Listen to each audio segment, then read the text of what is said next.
దానికి హస్తాలను భాషకి ఉంది.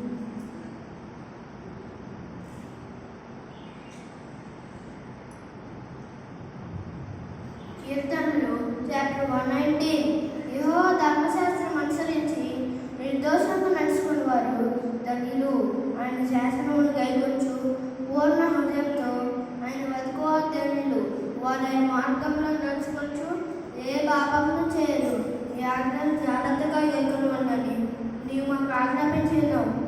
ఆహా, నీ కట్టడలు గైకొన్నట్లు నా ప్రార్థన స్థిరపడినంత వరకు నీ ఆజ్ఞలన్నింటినీ నేను లక్ష్యం చేయనప్పుడు నాకు అవమానం కలగలేదు.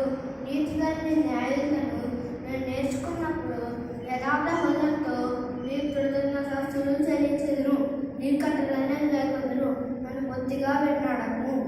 యవనస్తులు దేని చేత తమ నడత సిద్ధిపరుచుకుందరు. నీ వాక్యం బట్టి దాన్ని జాగ్రత్తగా చూసుకొచ్చేటనే కదా. నా పూర్ణ హృదయంతో నిన్ను వెతికినాను. నన్ను ఆజ్ఞ విడిచి తిరుగునీయకు. నీ ఎట నేను పాపం చేయకున్నట్లు నా హృదయంలో నీ వాక్యం నుంచుకొని ఉన్నాను. యెహోవా, నీవే స్తోత్రం నందగిన వాడవు. నీ కట్టడలను నాకు బోధించు. నీ నోట నీ సెలవిచ్చిన న్యాయాలన్నింటినీ మా పెదవులతో విధించును.